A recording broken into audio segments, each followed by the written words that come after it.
ये मेरा प्रोफाइल है। बाकी कुछ पुराने लोग हैं वो जानते ही हैं, जो नए लोग नहीं जानते हैं वो इसको रीड आउट कर सकते हैं।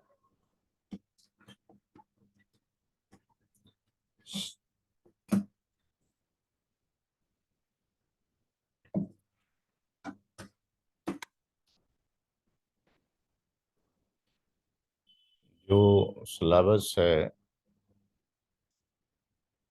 48 का, इसके मल्टीपल सर्टिफिकेशंस हैं। जो इन्फॉर्मेशन आप 49 सर्टिफिकेशन लिख के गूगल में हासिल कर सकते हैं, बट जो पढ़ाया जा रहा है वो इसके मल्टीपल लेवल्स हैं, 7 या 8 लेवल्स हैं। तो ये 4 लेवल पढ़ाया जा रहा है आपको नेटवर्क सिक्योरिटी एक्सपर्ट में। बाकी लोगों ने क्या सिलेबस मेंशन किया है, जो लोगों ने यहाँ ज्वाइन किया उन्होंने पहले भी कहीं ना कहीं सर्च किया होगा या सर्च करके देखना चाहिए। लोगों ने बहुत छोटा सा एक सिलेबस डिज़ाइन किया है, हमने उसको एक्सप्लोर करके सारी चीज़ें यहाँ लिख दी हैं। तो आज का जो टॉपिक जो रहेगा वो तो हम इस पे फोकस करेंगे 40 गेट पैकेट फ्लो की तरफ। बट जो सारी चीज़ें हमने स्टडी करनी है वो सिलेबस में लिखी हैं कि उसमें नेटवर्क सिक्योरिटी के टर्म्स भी कुछ आने चाहिए। बेसिक टर्म्स है, इनका भी डिस्कशन कर लिया जाएगा। वल्नरेबिलिटी क्या होती है, थ्रेट्स अटैक वगैरह क्या होती हैं, सीआई मॉडल क्या होता है। मेन जो काम शुरू होगा वो यहाँ से शुरू होगा फ्लो लॉजिक के पढ़ने के बाद, कि उसका जो मोड है वो जीयूआई मोड से भी एक्सेस हो सकता है और सीएलआई से भी एक्सेस किया जा सकता है। कितने तरह के इंटरफेसेस हो सकते हैं, किसी ने पॉलो उल्टो किया है जिन लोगों ने इसने ज्वाइन कर रखा है? आप लोगों में से किसी ने पॉलो उल्टो पढ़ा है? Yes sir, yes sir. Yes sir. तो जिन लोगों ने पॉलो उल्टो पढ़ा है या जिन लोगों ने सीसीएनए कर रखा है और सीसीएनपी कर रखा है, कुछ चीज़ें ऐसी आपको मिलेंगी कि पढ़ी तो हैं हमने, लेकिन उनके नाम, चूंकि वेंडर की एक टेंडेंसी है, सबकी मोनोपोली है, वो अलग अलग नाम से, जैसे मार्केट में दवाइयाँ भी हैं तो अंदर क्या उसके अंदर थोड़ा बहुत मॉडिफिकेशन किया और उसको दूसरे नाम से बेच दिया।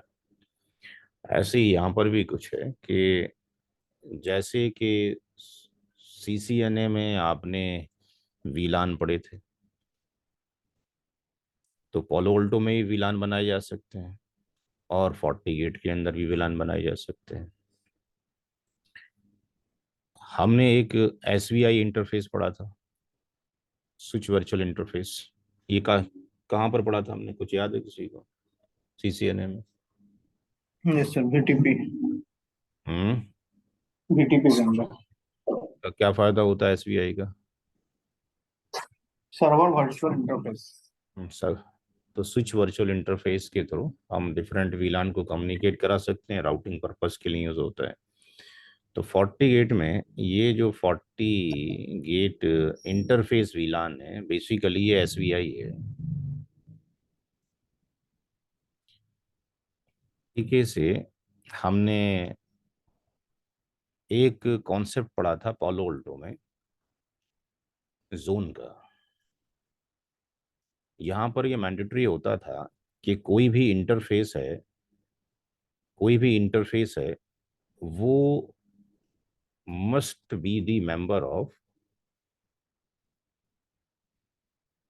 वो किसी जोन का मेंबर होना चाहिए।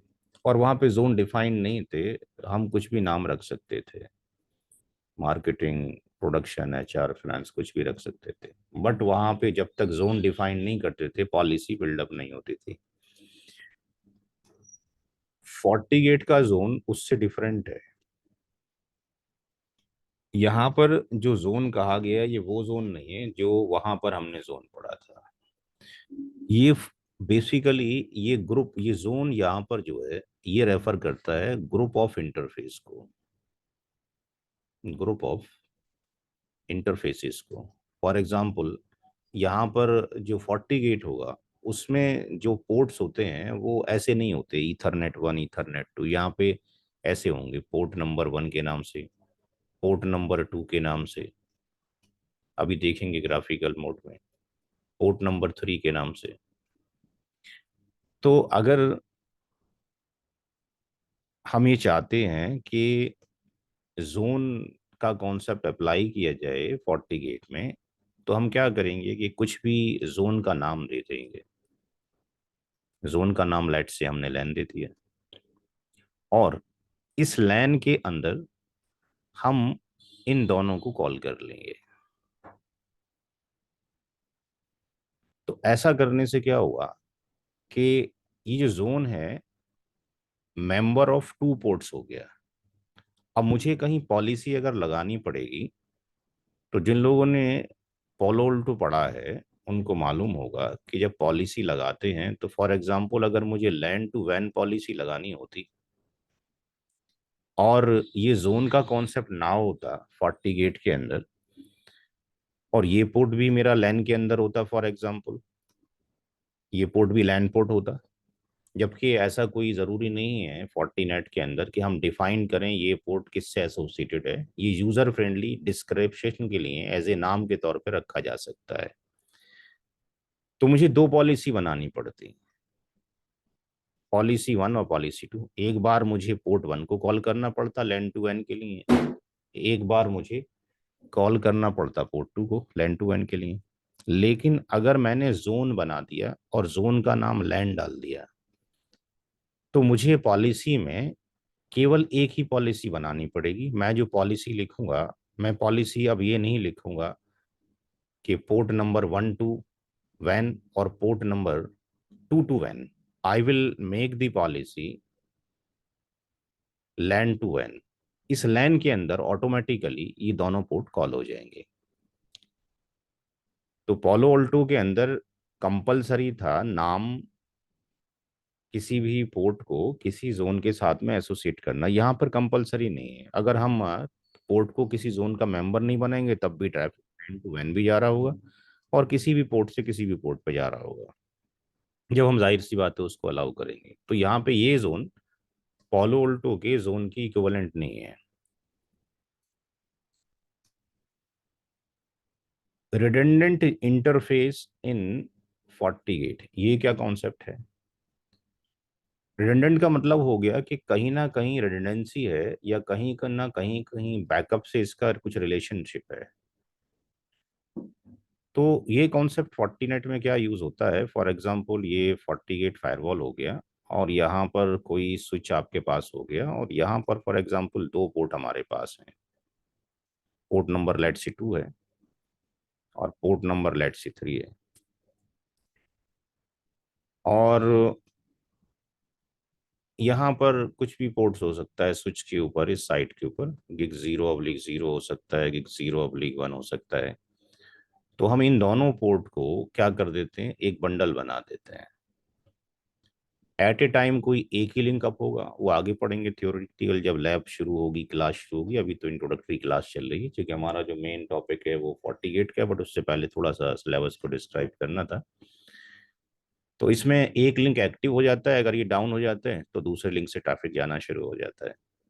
तो रिडंडेंट के केस में एट ए टाइम एक ही लिंक यूज होता है।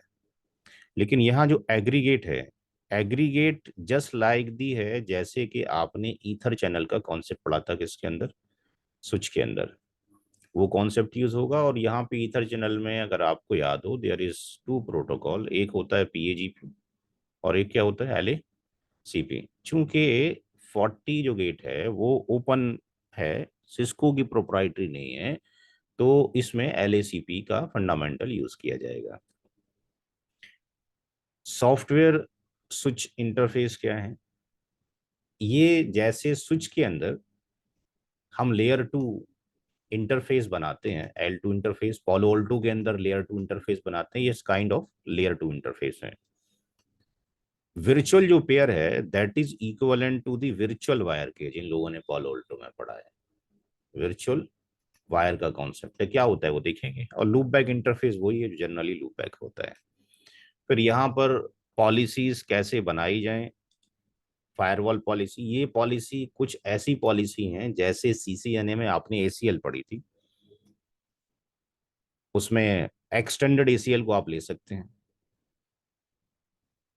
बट एक्सटेंडेड एक्सटेंडेड एसीएल के अंदर केवल सोर्स आईपी होता था, डेस्टिनेशन आईपी होता था, प्रोटोकॉल होता था, पोर्ट नंबर होता था। लेकिन यहाँ पर थोड़ा सा और एक्सपेंशन है कि इसके अंदर हम जो है कुछ एप्लीकेशंस भी ले सकते हैं, कुछ हम यहाँ पर प्रोफाइल्स भी लगा सकते हैं सिक्योरिटी से related. But full flash security policy ये नहीं है, ये फायरवॉल पॉलिसी है। इसको पहले फोर्टीनेट में IPv4 पॉलिसी के नाम से जाना जाता था, अब फायरवॉल पॉलिसी के नाम से जाना जाता है। कहाँ पर होती है थोड़ी देर में डिस्कशन करेंगे। तो स्पेसिफिक हम सोर्स पर भी लगा सकते हैं, स्पेसिफिक डेस्टिनेशन पर भी लगा सकते हैं, स्पेसिफिक हम ऐसा भी कर सकते हैं किसी सर्विस पे भी लगा सकते हैं, मैक बेस्ड पॉलिसी भी लगा सकते हैं, मल्टीपल पॉलिसीज लग सकती हैं। ये यूजर ऑथेंटिकेशन है कि यूजर का ऑथेंटिकेशन लोकली भी बन सकता है, किसी एलडेप सर्वर के ऊपर भी बन सकता है। जो यूजर हो सकता है वो गेस्ट यूजर भी हो सकता है, जो कि वेब पेज के थ्रू लॉगिन होता है, इसको कैप्टिव पोर्टल के नाम से जाना जाता है। नेट को मैंने अच्छे तरीके से एक्सपेंड किया है, बहुत तरह के इसके अंदर नेट हैं। तो ये सारे नेट हम इंशाल्लाह देखेंगे, सारी तरह के नेट हैं। जिन लोगों ने LTM किसी ने पढ़ा है आप में से, लोकल ट्रैफिक मैनेजर? हम्म, किसी ने पढ़ा है लोकल ट्रैफिक मैनेजर? नहीं। तो ये तो जनरल है, ये कुछ इस तरह का है। सेंट्रल जो एसनेट है ये LTM वगैरह में यूज होता था, ये कॉन्सेप्ट भी यहाँ पे दे रखा है। तो यहाँ पर इनको जितने तरह के नेट है इनको सबका डिस्कशन इंशाल्लाह किया जाएगा।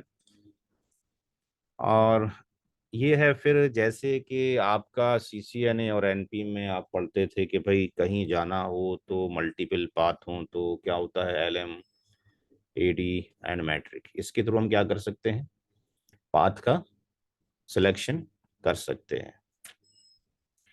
तो यहाँ पर भी कुछ चीज़ें हैं जो पाथ के सिलेक्शन में यूज़ की जाती हैं। यहाँ पे AD का फंडामेंटल तो वैसे ही है, बट यहाँ पे LM का फंडामेंटल उस तरीके से नहीं है जैसे कि होता है कि साहब वो हाईएस्ट LM पाथ से जाना चाहिए।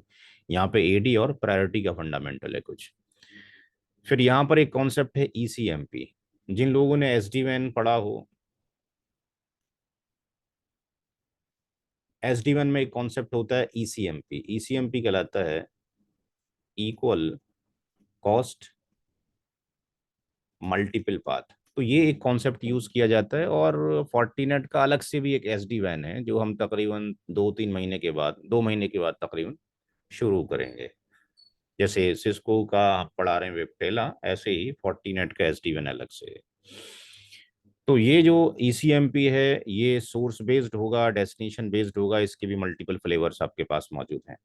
यहाँ पे EIGRP नहीं है क्योंकि EIGRP सिस्को की प्रोप्राइटरी थी जिस वक्त ये फोर्टीनेट आपके पास बनाया गया था डब्ल्यू। तो यहाँ पे बाकी सारे प्रोटोकॉल्स यूज किए जा रहे हैं। ये जो टर्म है CCNP, जिन लोगों ने किया है या पॉलोल्टो किया है, वहां पर एक टर्म होता था PVR CCNP में, और पॉलोल्टो में इसका नाम होता था PVF, पॉलिसी बेस्ड फॉरवर्डिंग। ये कॉन्सेप्ट यहाँ पर यूज किया जाएगा। फिर IP से कैसे बनाया जाए फोर्टीनेट के ऊपर, 2-3 तरीके हैं। टेम्पलेट बेस्ड बनेगा, कस्टम और policy based.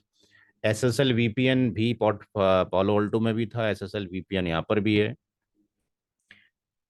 HA mode Paulo Alto के अंदर भी होते थे, HA मोड फोर्टीनेट में भी हम पढ़ेंगे। एक्टिव एक्टिव और एक्टिव पैसिव के बारे में डिस्कशन करेंगे। यहाँ पे कुछ मिसलेनियस टॉपिक हैं कि इनको किसी स्पेसिफिक हम फोल्डर में नहीं डाल सकते थे, अलग अलग हैं तो उनको एक ही जगह में डाल दिया गया। इनका भी डिस्कशन किया जाएगा, इंपॉर्टेंट टॉपिक है। बैकअप रिस्टोर कैसे किया जाए, कॉन्फ़िगरेशन का, उसके फर्मवेयर का। सिक्योरिटी प्रोफाइल्स ये रहे आपके पास जो कि सारे के सारे लाइसेंस बेस्ड। और ये जो कॉन्सेप्ट है आपके पास वीडोम का, ये आप लोगों ने CCNP में जो एक कॉन्सेप्ट पढ़ते थे, जिसको हम बोलते हैं, क्या बोलते हैं, वर्चुअलाइजेशन का कोई कॉन्सेप्ट है। VRF। जैसे में वीलान बनाते हैं, स्विच के अंदर हम क्या VRF। करते हैं, वीलान बनाते हैं। कहीं हम VRF के नाम से जानते हैं, कहीं हम VRF बनाते हैं। और इसी तरीके से एएसए के अंदर सिक्योरिटी कंटेंट्स बनाते हैं, पालो अल्टो में वर्चुअल सिस्टम बनाते हैं।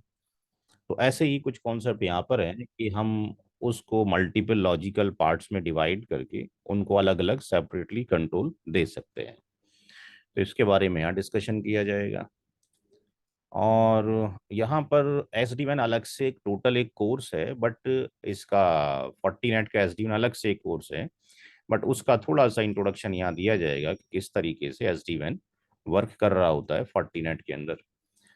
एक्सप्लिसिट प्रॉक्सी अलग से एक टोटल कॉन्सेप्ट है, फॉलो इसके अंदर 40 नेट के अंदर उसका डिस्कशन होगा। इंट्रोडक्शन जो क्यूएस हमने डाला है, बेसिकली यहाँ पे क्यूएस के नाम से तो टर्म नहीं है 40 नेट में, बट यहाँ पे टर्म टर्म है ट्रैफिक शेपिंग के नाम से। यहाँ पे टर्म है ये ट्रैफिक शेपिंग के नाम से, बट ट्रैफिक शेपिंग जो बेस्ड है वो क्यूएस के ऊपर ही है। तो ये टर्मिनोलॉजी किसी ने नहीं पढ़ी होंगी तो इसके बारे में पहले डिस्कशन कर लेंगे, बाद में फिर हम इस ट्रैफिक शेपिंग को इम्प्लीमेंट करेंगे। एलटीएम जो है एक लोड बैलेंसर है आपके पास, F5 के नाम से हम जानते हैं अक्सर लोग, और इसका आपके पास जीटीएम भी है जिसको डीएनएस बोलते हैं। तो ये स्पेसिफिक डिवाइस है लोड बैलेंसिंग के लिए। हम 40 गेट को भी as a load balancer use कर सकते हैं, तो इसका कॉन्सेप्ट हम यहाँ पे देखेंगे। तो एक छोटी ऑर्गेनाइजेशन के लिए जो 40 गेट है, ये सारी चीजें आपको प्रोवाइड कर रहा है थोड़ी थोड़ी करके। ये स्विच का भी काम कर रहा है, ये फायरवॉल का भी काम कर रहा है, ये लोड बैलेंसर का भी काम कर रहा है, ये डीएससीपी भी बन रहा है, सर्वर भी बन रहा है, ये वर्चुअलाइजेशन भी आपको प्रोवाइड कर रहा है, ये सारी चीजें प्रोवाइड कर रहा है। तो अभी जो हम डिस्कशन करेंगे वो करेंगे फ्लो लॉजिक का। और जो फ्लो लॉजिक है ये 40 नेट की ही साइट है, इसका हमने डिस्कशन करना है। जैसे कि पोलोल्टो का फ्लो लॉजिक था, ऐसे ही इसका जो फ्लो लॉजिक है वो पैकेट फ्लो के नाम से मेंशन है। अब यहाँ पर बेसिकली इसको 4 पार्ट में डिवाइड किया गया है। एक को कहा जाता है इनग्रेस चेक, इनग्रेस चेक। दूसरा पार्ट जो होता है इसका उसको कहते हैं स्टेट फुल इंस्पेक्शन। और तीसरा जो कहा जाता है वो पार्ट है यूटीएम का। और चौथा जो पार्ट है वो है ईग्रेस चेक। ये सारे पार्ट इस जो पैकेट फ्लो है इसके अंदर मेंशन है, इनको हमने स्टडी करना है। तो अकॉर्डिंग टू दी जो 40 गेट है, तो उसका डॉक्यूमेंटेशन ये कहता है कि जब कभी भी कोई भी पैकेट या मल्टीपल पैकेट दिखाए गए हैं, जब कभी भी कोई पैकेट 40 गेट के किसी इंटरफेस पर आएगा, ऐसा हो सकता है कि इसका ये पोर्ट नंबर 2 हो जो कि नीचे किसी स्विच से कनेक्टेड हो, जो कि यहाँ पे लैन हो। ऐसा हो सकता है कि इधर पोर्ट नंबर 3 हो जो कि यहाँ पे स्विच लगा हो और यहाँ पे सर्वर्स रखे हों जो कि डीएमजी हो। ऐसा हो सकता है कि ये पोर्ट नंबर 1 हो and that is connected to the वैन हो। तो ट्रैफिक ऐसे भी जा सकता है। अगर ट्रैफिक इस वाले पोर्ट पे जा रहा है तो ये क्या कहलाएगा टर्मिनोलॉजी में, इनग्रेस। और ये ट्रैफिक अगर यहां से निकल के यहां से बाहर जाता है तो इसको क्या बोलेंगे, ईग्रेस बोलेंगे। तो इस फ्लो के अकॉर्डिंग ये इंटरफेस इनग्रेस इंटरफेस कहलाएगा और ये इंटरफेस फेस ईग्रेस कहलाएगा। लेकिन अगर कोई ट्रैफिक यहां से इंटरनेट क्लाउड से यहां से होता हुआ इस फॉलो ऑल्टो के वैन इंटरफेस पे हिट होता है तो ये इस फ्लो के लिए ये इनग्रेस होगा। और अगर ये ट्रैफिक ऐसे आता है इधर या इधर आता है तो ये भी ईग्रेस होगा और ये भी क्या होगा, ईग्रेस होगा। तो according to the flow of the traffic port के नाम चेंज हो जाएंगे, लॉजिकली फिजिकल नाम वही रहेंगे। तो यहां पर ये बताया गया है कि जब कोई पैकेट इंटरफेस पे हिट करेगा, whenever any packet will hit on the FortiGate interface, तो FortiGate का डॉक्यूमेंट ये कहता है कि उसके हिट करते ही जो ट्रैफिक आ रहा होगा उससे कुछ इंफॉर्मेशन को एक्सट्रैक्ट कर लिया जाएगा, निकाल लिया जाएगा, लेयर 2 की इंफॉर्मेशन को, लेयर 3 की इंफॉर्मेशन को, लेयर 4 की इंफॉर्मेशन को। यानी सोर्स आईपी क्या है, सोर्स पोर्ट क्या है, डेस्टिनेशन आईपी क्या है, डेस्टिनेशन पोर्ट क्या है, प्रोटोकॉल कौन सा है, और वीलान कौन सा है, चूंकि वीलान भी बना सकता है। तो ये इंफॉर्मेशन इसी तरीके से अगर ये टीसीपी पैकेट हो गया तो इसका मतलब टीसीपी का फ्लैग कौन सा है, और जब टीसीपी का फ्लैग आएगा तो सीक्वेंस नंबर कौन सा है। तो ये सारी इंफॉर्मेशन जब कभी भी आप किसी को एक डिवाइस से दूसरे डिवाइस को टेलनेट कर रहे हैं या कुछ और इंफॉर्मेशन भेज रहे हैं, तो उसमें source IP, destination IP, protocol, port, VLAN की इंफॉर्मेशन, टीसीपी है तो फ्लैग, फ्लैग में सिन हो सकता है, सिनेक हो सकता है, पुश हो सकता है, रीसेट हो सकता है। तो जब ये ट्रैफिक यहाँ पे हिट करता है तो ये इंफॉर्मेशन को यहाँ से एक्सट्रैक्ट कर लिया जाता है। उसको एक्सट्रैक्ट करने के बाद जो पैकेट आ रहे हैं उनमें से हर एक पैकेट को हम इसको एक्सट्रैक्ट एक्सट्रैक्ट करेंगे, और उस पैकेट को इंफॉर्मेशन लेने के बाद इसको सबसे पहले पास करेंगे किससे, डॉस पॉलिसी से। डॉस का मतलब क्या होता है, डिनाइल ऑफ सर्विस। कोई बताएगा डॉस क्या होता है, क्या फायदा नुकसान होता है डॉस का, डॉस से क्या प्रॉब्लम हो जाती है, कोई बताएगा। जो भी सर्विसेज उस होस्ट पर रन हो रहा है वो काम नहीं करेंगे और फिर स्लो हो जाएंगे। जैसे सर्वर है, एचटीटीपी है, डीएनएस है, जो भी है, दैट सर्विस विल स्टॉप। तो इसकी मिसाल ऐसे है समझने के लिए छोटा सा, कि जैसे आपका एग्जामिनेशन हो कल और आप अच्छे तरीके से तैयारी कर रहे हो, और बाहर कोई आपके दरवाजे पे बार बार बेल लगा के भागता, बेल बजाता रहे, तो आपको बार बार उठ के आना पड़ेगा अपना काम छोड़ के। आपका काम तो ये था कि फोकस करना था स्टडी पे। तो जो जिस काम के लिए आप फोकस कर रहे थे, आपका हमने कोई सामान चुराया नहीं, कोई आपको नुकसान नहीं दिया डॉस के अंदर, आपका ध्यान उस जगह से हटा दिया, दूसरी जगह बिजी कर दिया। यानी हमने आपका टाइम ले लिया, जो टाइम चाहिए था, आपका सीपीयू कहीं और बिजी कर दिया। तो डॉस भी हो सकता है और डी डॉस भी हो सकता है, और ये आपके पास सिन फ्लड की शक्ल में हो सकता है, इसकी आप लैब करेंगे। ये आईसीएमपी की फ्लड की शक्ल में हो सकता है। तो जब इंटरफेस पे कोई डेटा स्ट्रीम आती है तो हमने क्या सेट करके रखा हुआ होता है, हमने डॉस पॉलिसी सेट करके रखी होती है यहाँ पे। डॉस पॉलिसी के अंदर हम थ्रेशोल्ड डिफाइन करते हैं। उसमें हम ये डिफाइन कर देते हैं कि हमें आईसीएमपी के इतने ही पैकेट चाहिए, 50 पैकेट चाहिए, हमें टीसीपी के इतने ही पैकेट चाहिए, 100 पैकेट चाहिए। तो अगर आने वाली जो डेटा स्ट्रीम है, जो पैकेट्स है, अगर अंडर दी थ्रेश होल्ड है, लिमिट के अंदर है, तो वो क्या होगा, उस पैकेट को आगे फॉरवर्ड कर दिया जाएगा इंटीग्रिटी चेकिंग के लिए। और अगर कोई पैकेट आया और उसका नंबर है थ्रेश होल्ड के ऊपर, तो उसको फिर आगे फॉरवर्ड नहीं किया जाएगा। फॉर एग्जाम्पल समझने के लिए, आपने देखा होगा कि कॉलेज के अंदर भी जो दाखिले होते हैं क्लासेस के अंदर, उसकी एक लिमिट होती है, क्लास के अंदर 60 बच्चे बैठेंगे। कोई डॉक्टर साहब अगर मरीज को देख रहे होते हैं और जो काफ़ी हाईली क्वालिफाइड होते हैं, उनके पास टाइमिंग नहीं होता है, तो वो क्या करते हैं कि वो केवल 10 पेशेंट को ही लेते हैं। 11वां पेशेंट आएगा तो वो थ्रेशोल्ड के बाहर है, इसको ड्रॉप कर देंगे, अगले दिन देखेंगे इसको। केवल 10 लोगों को देखेंगे आज, जो 1 से लेके 10 हैं।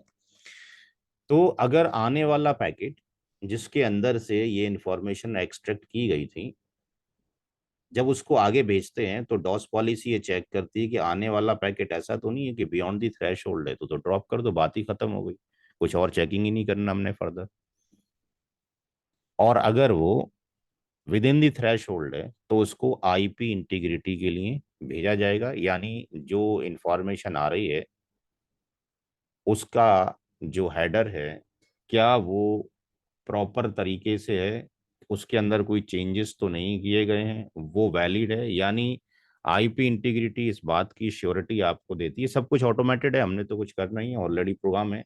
ये इंश्योर करेगा कि पैकेट का हेडर करेक्ट है और वैलिड है, जो कि चेकसम के थ्रू किया जाता है, जो चेकसम नंबर वहां पे लिखा होता है। अगर हम टीसीपी आईपी का या किसी भी प्रोटोकॉल का जाके देखें तो वहां पे चेकसम की वैल्यू पड़ी होती है। तो आईपी इंटीग्रिटी से जब वो पैकेट पास हो जाएगा, तो अब ऐसा हो सकता है कि हमने 40 गेट से किसी इंटरफेस के ऊपर बाहर से जो ट्रैफिक आ रहा है, ऐसा हो सकता है कि 40 गेट टू 40 गेट हमने आईपीसेक वीपीएन बनाया हो। तो ये आईपीसेक वीपीएन जो बना होगा, ये जो इंटरफेस आपके पास होगा, जो कि वैन इंटरफेस होगा, उसी पर बना होगा इस साइट के अंदर, बाहर से जब ट्रैफिक आएगा। ऐसा भी हो सकता है कि लैन साइट से भी हमने बना कर रखा हो।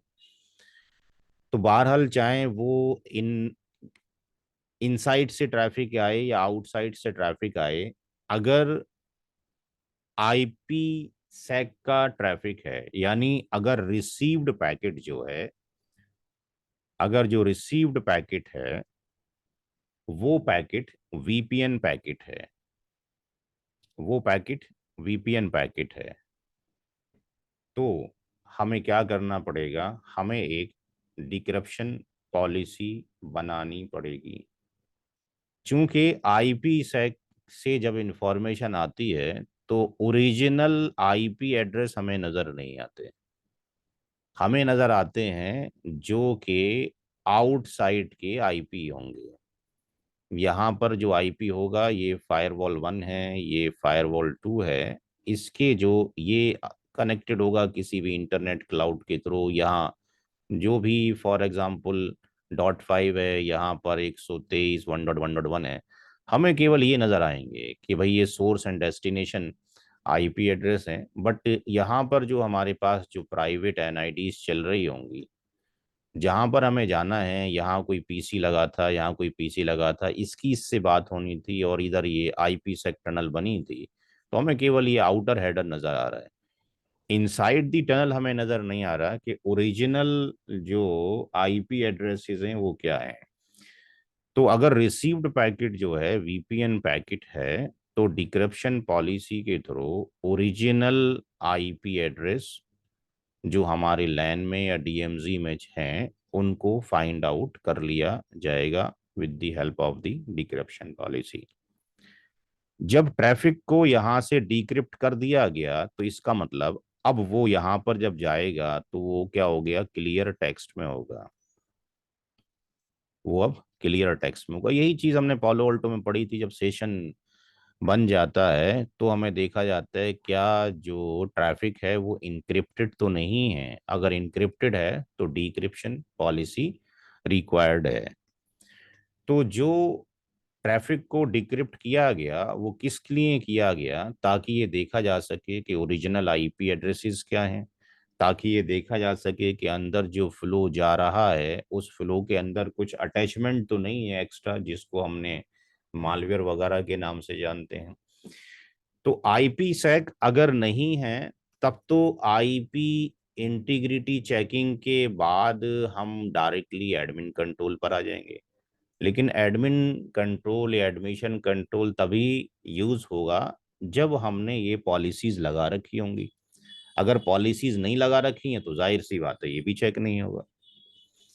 तो यहाँ पर 3 पार्ट हैं एडमिशन कंट्रोल के, जिसमें जो क्वारंटाइन है पहला वाला पार्ट, उसका काम ये है कि ये जो भी ट्रैफिक आपके पास फ्लो हो रहा है उसके अंदर कोई फाइल अपलोडिंग या डाउनलोड हो रही है, उसके अंदर कोई वायरस है, तो वो जो वायरस एग्जिस्ट करता है, क्या वो क्वारंटाइन लिस्ट में है या नहीं है। इसके पास क्वारंटाइन की लिस्ट होती है। अगर वो क्वारंटाइन की लिस्ट में एग्जिस्ट करता है तो इसका मतलब ये है कि फर्दर उसके ऊपर काम नहीं किया जाएगा, उसको वहीं क्वारंटाइन कर दिया जाएगा।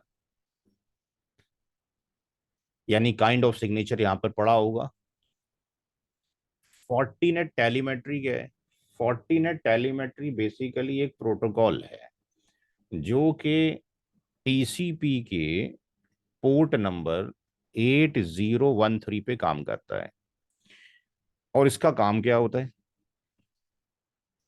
हमने अपोलो उल्टो के अंदर ही पढ़ाया था कि अगर कोई ऐसा सिग्नेचर आपके पास आता है जिसके बारे में आपको इंफॉर्मेशन ही नहीं है, तो कोई भी फायरवॉल उस सिग्नेचर को प्रिवेंट नहीं कर सकता, क्योंकि उसके पास सिग्नेचर नहीं है। कोई भी एंटीवायरस आपने अपने डिवाइस के अंदर डाला है तो वो सारे वायरस को किल नहीं करता, जिनके सिग्नेचर जानता है उन्हीं को ही वो डिटेक्ट करके किल या प्रिवेंट या क्वारंटाइन वगैरह करता है। इस फोर्टीनेट टेलीमेट्री का फंक्शन क्या होगा कि अगर फॉर एग्जांपल एक कंसीडर कर लीजिए कि किसी बंदे ने कोई ईमेल रिसीव किया और उस ईमेल के साथ में एक नया सिग्नेचर आया, और वो नया सिग्नेचर यानी नया जो मालवेयर है वो आया, और वो ऐसा मालवेयर था जिसका सॉल्यूशन हमारे पास नहीं था, जिसको हमें कहते हैं zero day attack. Zero day attack जब हमारे पास सॉल्यूशन ना हो तो वो जीरो डे अटैक कहलाता है, या आपके पास जीरो डे मालवेयर कहलाता है। तो उस सिग्नेचर को वो नीचे तो पास कर देगा, लेकिन उस नए सिग्नेचर को एट द सेम टाइम, जैसे वाई पॉलो ऑल्टो में एक कॉन्सेप्ट होता था वाइल्ड फायर का, यहाँ पर कॉन्सेप्ट है कि नया जो सिग्नेचर आया है उसको चेकिंग करने के लिए क्या किया जाता है, 40 बॉक्स पे भेज दिया जाता है। जैसे पोलो ऑल्टो में वाइल्ड फायर क्लाउड था, वो उसको एनालिसिस करेगा कि भाई इसका नेचर क्या है, इसको किस कैटेगरी में रखा जाए, क्या ये रिस्क वगैरह होगा, क्या नुकसान देगा। ऐसे ही in case of the 40 net में उसको सैंडबॉक्स पे 40 सैंडबॉक्स पे भेज दिया जाएगा किसी रिजल्ट को गेन करने के लिए। 40 नेट जो सैंड बॉक्स होगा वो ये डिस्कवर करेगा कि ये जो नेचर है इसका मलेशियस नेचर जो है किस तरह के नेचर में आया है, उसको क्वारंटाइन किया जाए, क्या किया जाए। तो इसकी रिपोर्टिंग 40 नेट सैंडबॉक्स जब आपको भेजेगा तो उस इंफॉर्मेशन को मुझे 40 नेट जो फायरवॉल है और जो 40 नेट आपके पास जो क्लाइंट है, इन दोनों के बीच में इस प्रोटोकॉल के थ्रू 40 टेलीमेट्री के थ्रू इंफॉर्मेशन दे दी जाएगी कि ये जो नया सिग्नेचर है ये इस कैटेगरी में लाई करता है, और अगर ये कहीं दिखाई देता है आपको किसी भी फाइल के साथ में तो उसको क्वारंटाइन कर दिया जाए। और इसकी इंफॉर्मेशन ये 40 नेट टेलीमेट्री इस क्वारंटाइन लिस्ट के अंदर भी ऐड कर देगा। कैपेटिव पोर्टल क्या है? जब कभी भी ऐसा होता है कि हमारे पास कोई यूजर लॉगिन होना चाहता है, और वो लॉगिन होना चाहता है किसके थ्रू, वाया वेब पेज के थ्रू।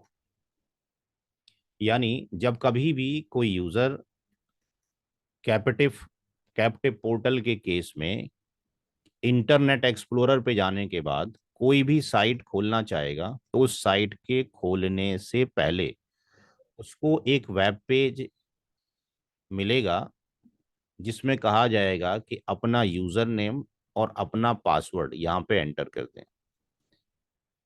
तो इस तरह के यूजर के ऑथेंटिकेशन के लिए कैपेटिव पोर्टल का यूज 40 नेट करेगा।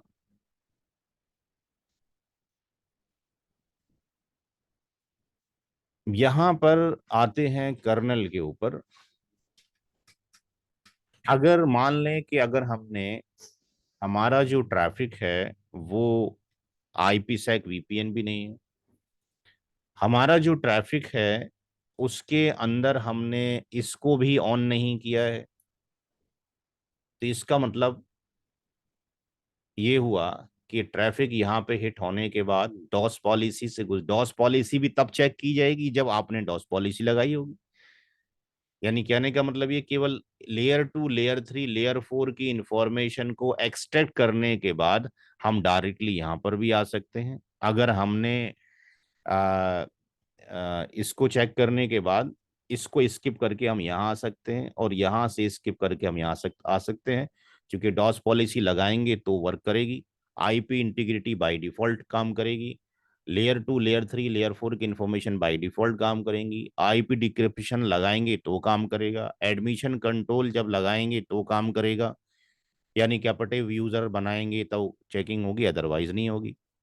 अदरवाइज यहां से आईपी इंटीग्रिटी के बाद हम सीधा यहां पर आ जाएंगे। आप ये कह सकते हैं कि whatever the traffic will received on the Fortinet interface after the, आपके पास extract the information of the layer 2 layer 3 and layer 4, उसकी आईपी इंटीग्रिटी हेडर चेक किया जाएगा। अगर वो वैलिड आपके पास जो पैकेट है वो ठीक है तो उसको आगे भेजा जाएगा, अदरवाइज डिस्कार्ड कर दिया जाएगा। अगर आने वाले पैकेट ठीक हैं तो उसको यहाँ भेजा जाएगा।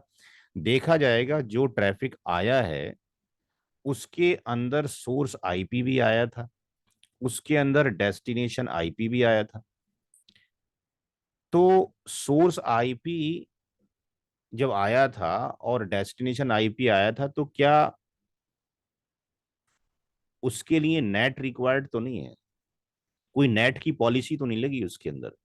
अब जिन लोगों ने पोलो वोल्टो पढ़ा है उनको मालूम है कि एक टर्म होता है एस नेट और एक क्या होता है D net, source D-Net. Net और डेस्टिनेट। सोर्स नेट का मतलब है कि सोर्स आईपी का नाम बदल दिया जाए, सोर्स आईपी को मैप कर दिया जाए एनोदर आईपी एड्रेस में। अब वो आईपी एड्रेस कुछ भी हो सकता है। सीसीएनए लेवल में तो हम यही पढ़ते हैं कि भाई प्राइवेट को पब्लिक में कन्वर्ट करते हैं, ठीक है ना। बट हायर स्टडी में हम ऐसा नहीं पढ़ते कि प्राइवेट को पब्लिक में कन्वर्ट करते हैं।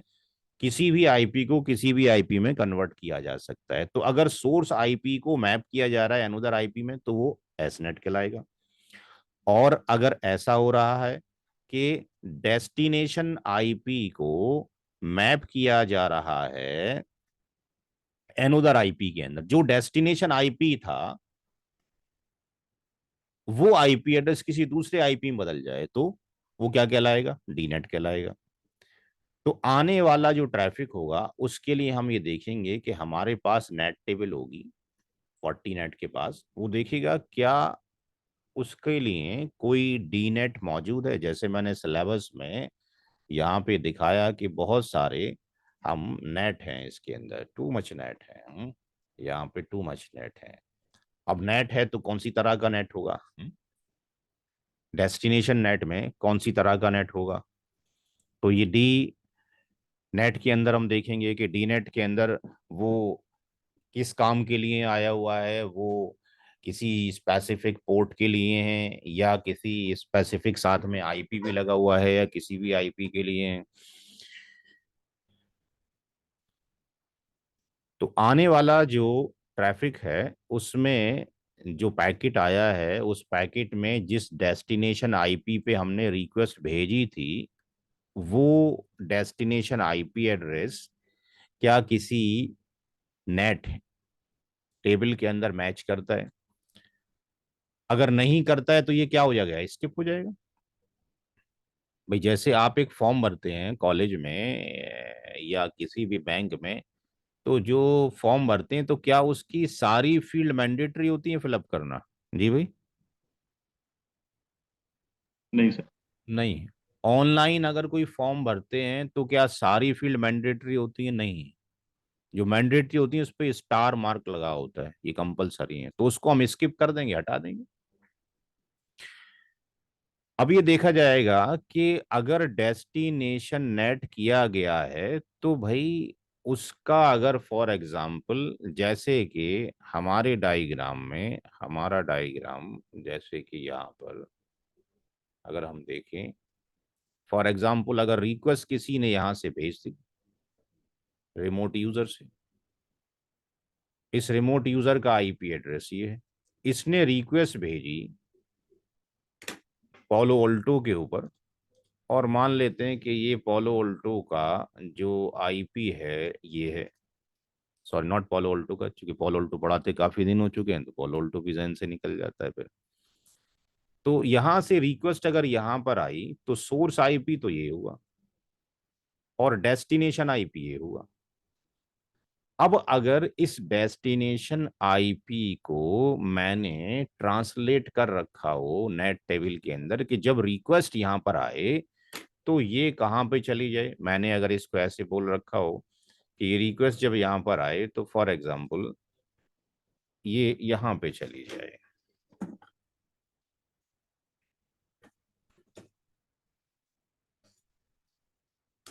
1 के ऊपर, तो इसका मतलब डी नेट टेबल में लिखा होगा कि जब 122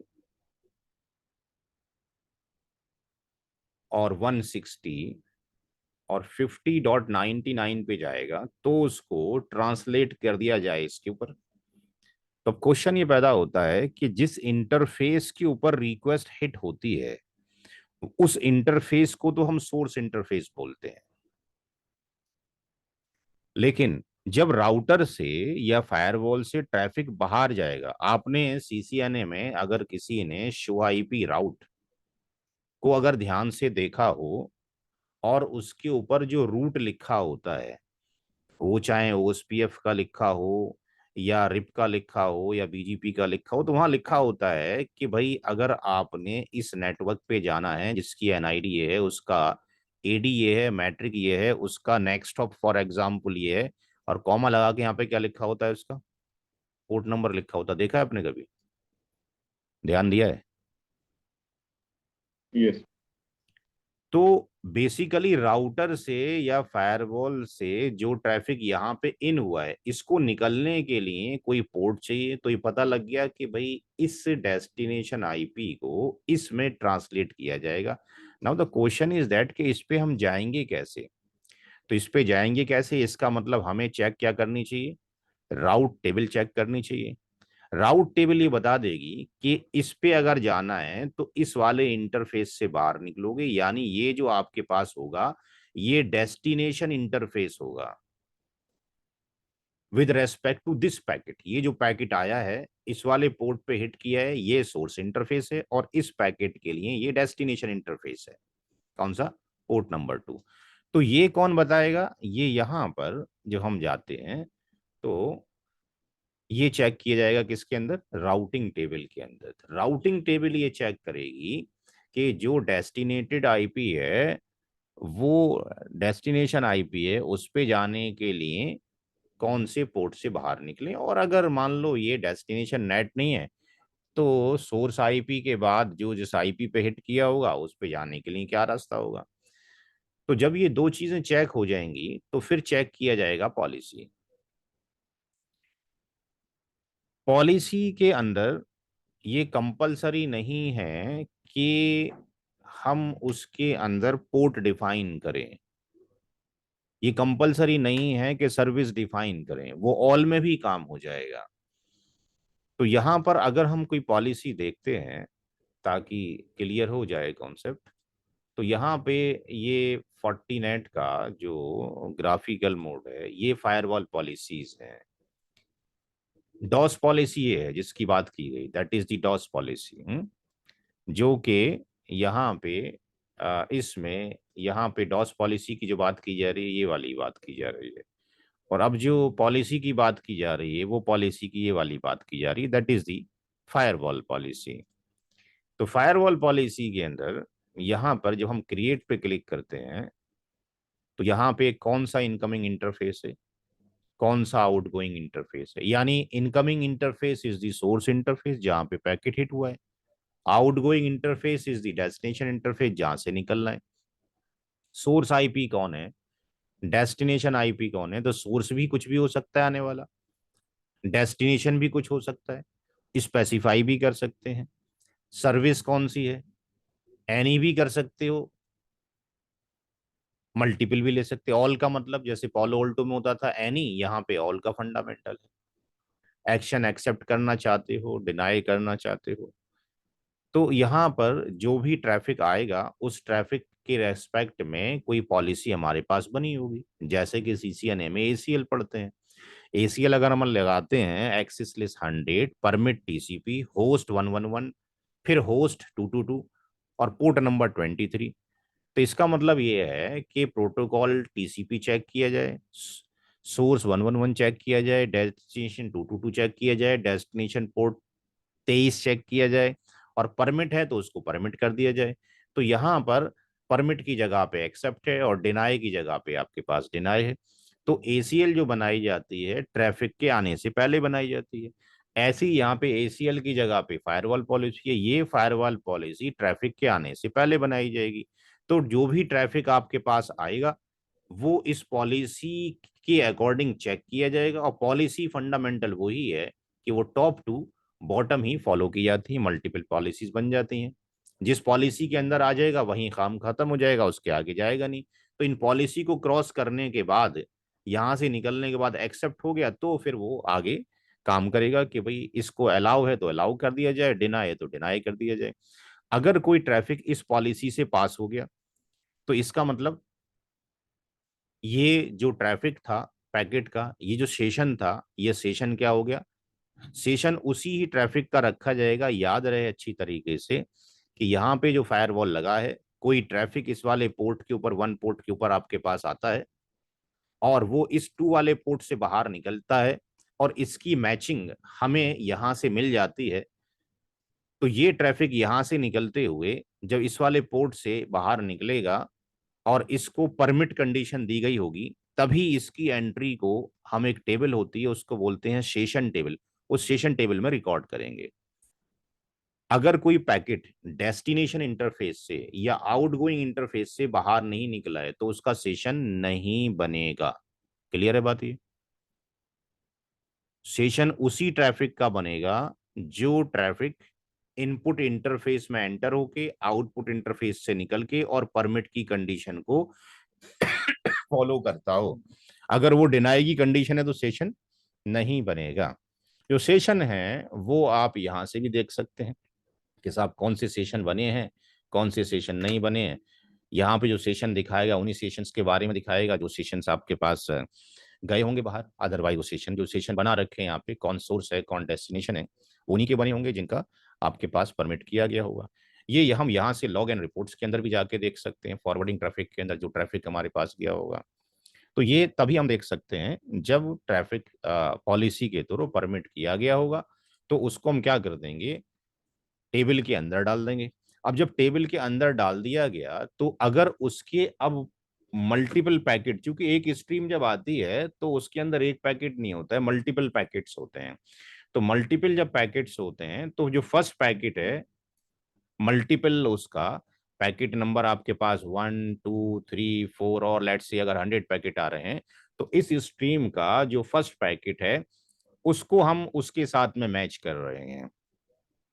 जब ये आपके पास मैच हो गया तो इसको हमने क्या किया, इसको सेशन टेबल में डाल दिया, या यू कैन से कि इसको जो है स्टेटफुल इंस्पेक्शन टेबल के अंदर ऐड कर दिया। अब इसके जो सब्सीक्वेंट पैकेट आएंगे इसके लिए हम सारी भागदौड़ नहीं करेंगे, क्योंकि हमें सेशन टेबल में ये भी पता लग जाएगा कौन सोर्स था, कौन डेस्टिनेशन था, कौन सा प्रोटोकॉल था, कौन सा एप्लीकेशन था, वो सारा का सारा उस सेशन टेबल के अंदर मैच कर लिया जाएगा। क्योंकि पॉलिसी के अंदर ये सारी चीजें मैच की जा रही हैं जो यहाँ पे अभी दिखाई गई फायरवॉल पॉलिसी के अंदर। यहाँ अगर हम देखते हैं और किसी पर भी जाके क्रिएट करते हैं तो यहाँ पे ये सोर्स आईपी है, ये डेस्टिनेशन आईपी है, ये सोर्स इंटरफेस डेस्टिनेशन इंटरफेस, ये सोर्स आईपी, ये डेस्टिनेशन आईपी, ये सर्विसेज हैं सारी की सारी। सारी सर्विस लेना चाहते हो या जो भी आप एक दो लेना चाहते हो, दुनिया भर की सर्विसेज मौजूद हैं, या आपकी अपनी कस्टमाइज सर्विसेज बनाई हुई हैं। तो ये सारी की सारी चीज़ों का एक सेशन टेबल आपके पास बन जाएगी। और ये सेशन टेबल पालो ऑल्टो में शो सेशन के नाम से होती थी, शो सेशन। और यहाँ पे आपके पास एलटीएम में सोर्सेस कनेक्शन के नाम से होती है, इसमें गेट सेशन लिस्ट के नाम से होती है। तो यहाँ पर आने वाले सब्सीक्वेंट जो पैकेट होंगे वो हमारे उसी से जो टेबल बनी होगी उसी को फॉलो करके आगे चले जाएंगे, और सब्सीक्वेंट जो पैक जो क्या नाम है जो सेशन टेबल होगी उसमें सारी चीजें एंट्री होंगी, चाहे फ्लैग सिन था या सीक्वेंस नंबर क्या था, source IP, destination IP, protocol input, सारी चीजें मेंशन कर दी जाएंगी। तो आने वाले जो पैकेट होंगे उनके लिए हमें दोबारा से हर एक चीज का लुकअप नहीं करना पड़ेगा, क्योंकि वो लुकअप पहले पैकेट का उसका हो चुका है। हाँ, सेशन अगर ब्रेक हो गया दोबारा से आया तो जाहिर सी बात है नया सेशन बन रहा है तो किया जाएगा। सेशन हेल्पर हमने सेट नहीं करने, ये ऑटोमेटेड है। सेशन हेल्पर जो बेसिकली हैं, इनका जो यूज किया जाता है वो किया जाता है डायनेमिक पोर्ट्स या डायनेमिक एप्लीकेशन के लिए। एक्चुअली एक्चुअली जो हमारे पास जो पोर्ट है, आपने पढ़ा हुआ कितने पोर्ट होते हैं हमारे पास, लॉजिकल पोर्ट्स कितने बिट्स के होते हैं, कोई बताएगा? हम्म लॉजिकल पोर्ट कितने बिट्स के होते हैं? एक तो राउटर पे स्विच पे फिजिकल पोर्ट है, ईथरनेट वगैरह। लॉजिकल पोर्ट कौन से होते हैं? लॉजिकल पोर्ट 16 बिट के होते हैं। इनकी रेंज क्या होती है? 0 से लेके 65,535। जैसे टेलनेट करते हो, टेलनेट का पोर्ट क्या है ये भाई? 23, 23। एसएसएच का क्या है? 22। एसएमटीपी का क्या है? 25 है। तो इस तरीके से ये जो यस। पोर्ट है इनकी कई कैटेगरी हैं, इनकी 3 कैटेगरी हैं बेसिकली। जब हम देखते हैं तो एक कैटेगरी तो इनकी ये होती है जिसको हम कहते हैं system port, SYSTM, system port. ये सिस्टम पोर्ट्स हैं। टैग हाँ जी। टैग और अनटैग पोर्ट भी तो, टैग और अनटैग पोर्ट भी तो शायद बोलते हैं ना सर? अब वो नाम कुछ ही हो, फिलहाल जो अच्छा अच्छा। ओके। नेटवर्किंग की टर्मिनोलॉजी में है वो 3 तरह के पोर्ट्स डिफाइंड हैं। सिस्टम पोर्ट्स को हम जानते हैं वेल नोन पोर्ट के नाम से, ये वेल नोन होते हैं, और इनकी रेंज 0 से लेके 1023 होती है। एक कैटेगरी तो ये है जिसको हम सिस्टम पोर्ट्स या वेल नोन पोर्ट बोलते हैं। राइट। दूसरे जो पोर्ट हैं वो पोर्ट कहलाते हैं, उसको बोलते हैं यूजर पोर्ट। दूसरे जो पोर्ट हैं वो कहलाते हैं यूजर पोर्ट्स। यूजर पोर्ट्स जो हैं ये रजिस्टर्ड पोर्ट कहलाते हैं, ये रजिस्टर्ड पोर्ट कहलाते हैं। और इनकी जो रेंज होती है वो 1024 से और 49,151 तक होती है।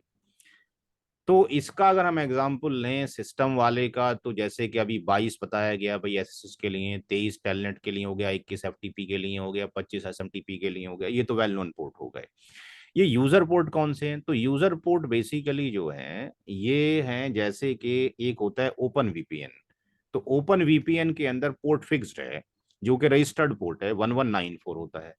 ऐसे ही आपके पास जो माइक्रोसॉफ्ट का एसक्यूएल जो सर्वर है उसका पोर्ट फिक्स्ड है जो कि यूज किया जाता है 1433 यूज किया जाता है। ऐसे ही जो आपके पास पॉइंट टू पॉइंट जो टनलिंग प्रोटोकॉल है उसका पोर्ट नंबर 1723 है। ऐसे बहुत सारी लिस्ट हो सकती है। तो ये यूजर पोर्ट्स हो गए। और इसके अलावा जो बचे अब वो हैं डायनेमिक पोर्ट्स, जो रैंडम जो बचे हमारे पास, जो ना इसमें से होंगे ना इसमें से होंगे। तो इसके अलावा जो पोर्ट बचे वो कौन से पोर्ट बचे? Dynamic port. अब डायनेमिक जो पोर्ट्स हैं इनका इस्तेमाल आपने अपनी एप्लीकेशंस कुछ बनाई, तो आपने जो एप्लीकेशंस बनाई हैं या उसको हम मॉडिफाइड करना चाह रहे हैं, आईपी एड्रेस को मॉडिफाई करना चाह रहे हैं, तो जैसे कि फॉर एग्जांपल आप देखते हो कि एक टर्म आपके पास आ रहा होता है कि उसके अंदर क्या बोलते हैं उसको, वॉइस का प्रोटोकॉल है। वॉइस के प्रोटोकॉल में का ट्रैफिक अगर आ रहा है तो उसको सिप की जरूरत है, तो सिप का प्रोटोकॉल को पोर्ट नंबर फिक्स नहीं है, चेंजेस हो सकते हैं। तो जो डायनेमिक पोर्ट्स हैं ये प्राइवेट पोर्ट हैं, ये कोई भी कस्टमर अपने लिए कुछ भी रख सकता है, अपनी पर्सनल पर्सनल एप्लीकेशन हैं जो उसके एनवायरनमेंट में चल रही होंगी। तो use by the any application, किसी भी एप्लीकेशन के थ्रू ये यूज किए जा सकते हैं। तो अगर कोई ट्रैफिक आ रहा है और उसको डायनेमिक पोर्ट की जरूरत है जो कि डायनेमिक आपके पास एप्लीकेशन पे काम कर रही है, तो सेशन हेल्पर्स वो कहलाते हैं। इसके लिए फोर्टीनेट उनकी हेल्प करेगा ट्रैफिक को जज करने के बाद। तो उसके अंदर जो फोर्टीनेट का डॉक्यूमेंट कहता है वो कैसा कहता है कि जैसे कि H323 उसने एग्जाम्पल दे रखा है, उसने एग्जाम्पल दे रखा है P मैप का एग्जाम्पल दे रखा है, उसने बोल रखा है कि RSH है। तो ये सारे के सारे सेशन हेल्पर्स में आते हैं, सेशन हेल्पर्स में यानी डायनेमिक एप्लीकेशंस के अंदर आते हैं। यूजर ऑथेंटिकेशन और इसमें क्या फर्क है? ये जो ऑथेंटिकेशन है ये उसके लिए है जब कोई यूजर वेब पेज के थ्रू लॉगिन होना चाहता है। ये वेब पेज लॉगिन में आता है कैप्टिव पोर्टल। और ये जो यूजर हैं ये उसके अलावा हैं, जो हमने बताया कि भाई ये जो यूजर्स हैं जो लोकल भी बन सकते हैं, ये आपके पास जो यूजर्स हैं वो आपके पास रेडियस टेक्सास पे भी बन सकते हैं। जबकि कैप्टिव पोर्टल पे वो अपना यूजर नेम खुद डिफाइन करता है आपके पास आने वाला यूजर, यहाँ पे हम उसको बना के रखते हैं।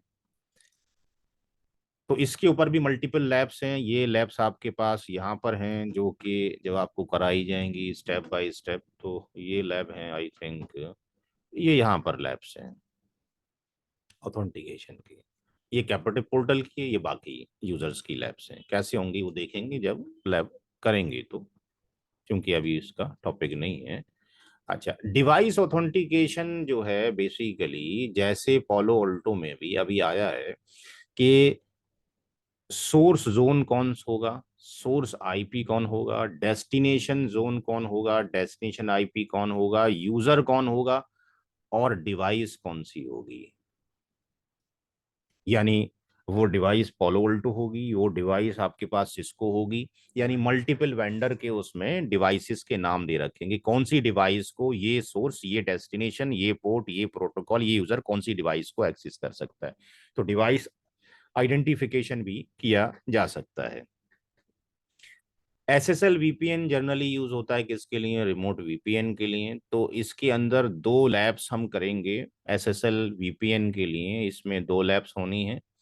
और ये जो लैब्स हैं, एक होगी SSL VPN में, दो हैं, एक वेब बेस्ड मोड है और एक टनल मोड है। तो यहाँ पे इसका डिस्कशन किया जाएगा।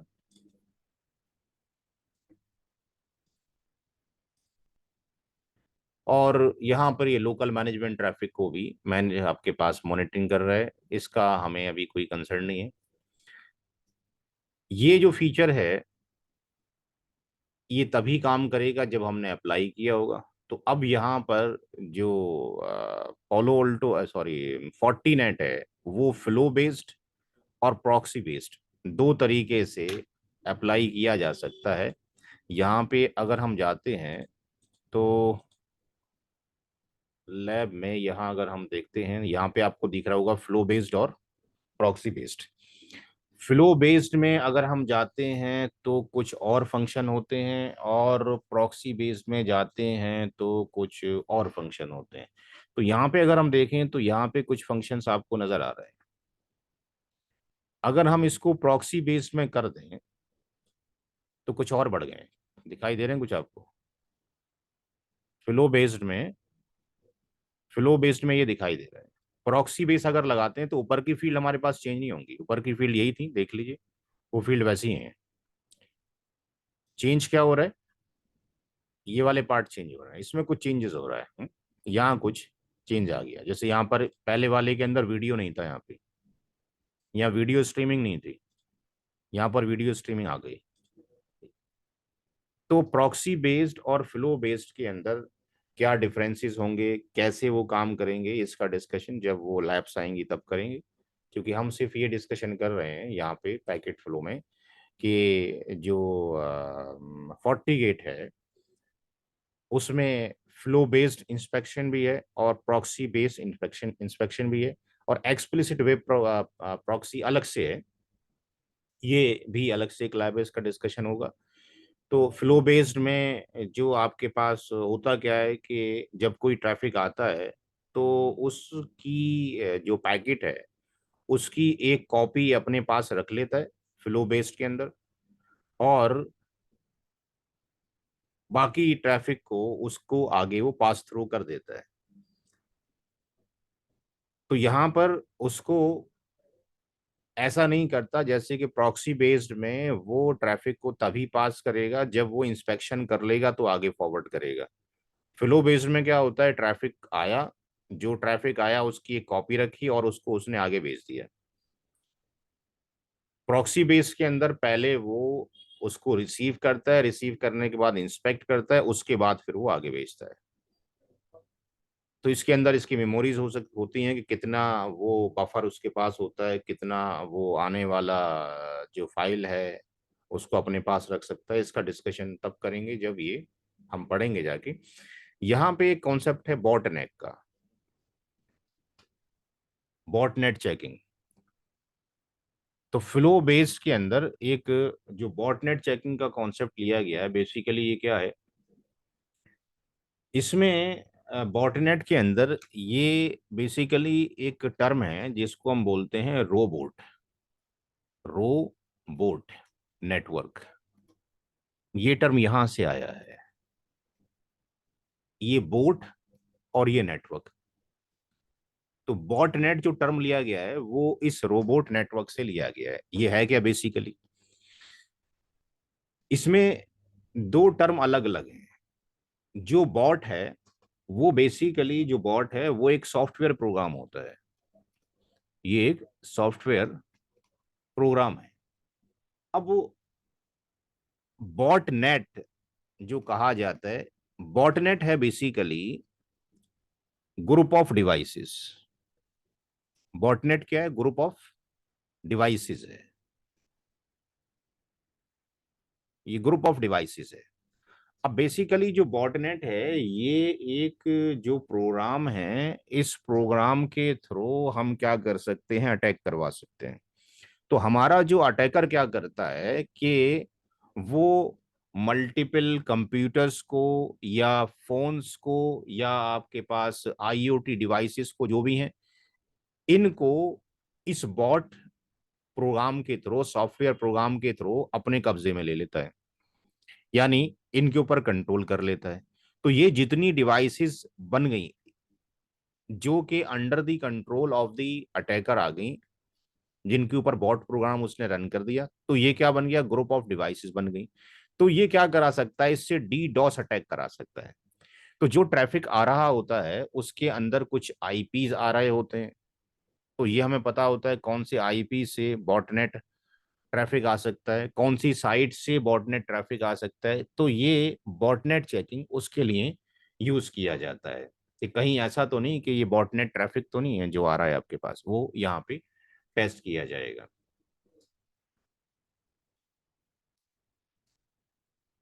इसके बाद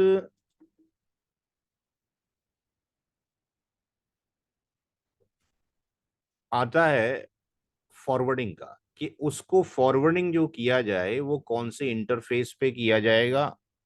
जो हमने यहां से देखा राउटिंग के अंदर कि फला इंटरफेस है, तो अब उसको हम फॉरवर्ड करना चाहते हैं। फॉरवर्ड किया नहीं था, यहां तो लुकअप हो रहा था, यहां तो केवल लुकअप हो रहा है, जो सारी चीजें गई हैं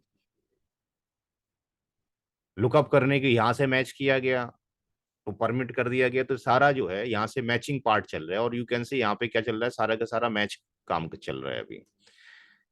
क्या उसको ट्रैफिक को भेजने से पहले ऐसा तो नहीं है कि सोर्स नेट को बदलने की जरूरत भी पड़ेगी, जैसे कि हमारे इस डायग्राम में अगर ये सोर्स आता है